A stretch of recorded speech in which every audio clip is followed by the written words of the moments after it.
د اختر په شپه معتکف باید څه وکړي؟ ګورئ معتکف چې کله په اوله ورځ باندې راکړي د الله سره روغه کول، خپل کور یې پرېښوئ، کاروبار و مصروفیات یې ټول شاته پرېښول، رالی د الله سبحانه وتعالی په دې مبارک کور کې شومه ونیول او دا یې وویل چې الله در هغه ساعته پورې د دې کور نه وځم چې ته مې راضي کړی نه. لیکن کله چې د اختر شپه سي وختله بسترې ګول تړلې چې کله به مولوي صاحب اعلان وکړي او زه به کور ته وزغلم دا بستره به کښېږدم، دا نه دي په کار. زموږ علما لیکي كانوا يستحبون للمعتكف،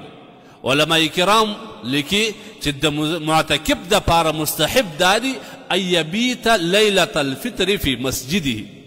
په کوم مسجد کې چې د اعتکاف کوئ په هغه مسجد کې باید د اختر شپه تېره کړي. ما اوس درته وویل چې دا شپه دا څومره مبارکه شپه ده، دا څومره قدردانه شپه ده، دا د انعام شپه ده. تا دا لس ورځې د الله په کور کې ځان اچولی و د عبادت دپاره، د الله د راضي کېدو دپاره، د الله د خپلولو دپاره. په دغه شپه باندې هم که ټوله شپه نسې تېرولی، ضرورت لري، حاجت لري، لازمي نه دي ټوله شپه تېره کړه، نیمه شپه خو د الله په عبادت باندې تېره کړه، نیمه شپه دا خو وکړه. په دغه شپه باندې هغه 8 رکعاته د تهجد لمونځ خو وکړه، بیا ولاړ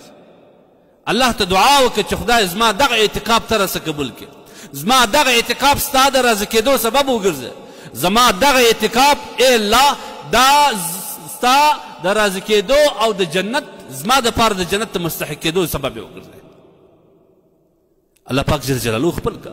الله راضي که، الله سبحانه وتعالی به راضي کېږي. بیا په دې باندې معتکفین ته پکار دا ده چې کله اعلان وسي فورا باید دی نور هم عبادت ته ملا ودرېږي تر هغه ساعته پورې چې نیمه شپه یا د شپې درېیمې حصې پورې هر وخت چې د ده توان و خپل عبادت دې پوره کړي، د هغه وروسته دې بیا راوځي الله سبحانه وتعالی ته دې دعا وکړي چې خدای زما دا اعتکاف قبول کړه او بیا دې تکبیرونه وایي، وروسته دې بیا خپل حاجت ټول پوره کړي.